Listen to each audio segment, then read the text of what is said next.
मलाई के 2-4 जनाले हजुरलाई कुनै कम्पनीले कोल्याब गरेको हो र कुनै कम्पनीहरू कुनै बेबी प्रडक्टहरूले कुनै डाइपरले भनेर सोध्नुहुन्छ क्या।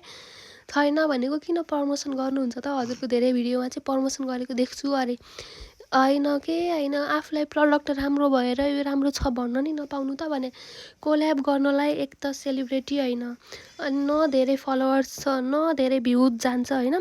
कोल्याब चाहिँ हामी जस्तो सानो युजरहरूलाई चाहिँ कुनै पनि ब्रान्डले कम्पनीले लिएको चाहिँ मैले अहिलेसम्म थाहा पाएन है।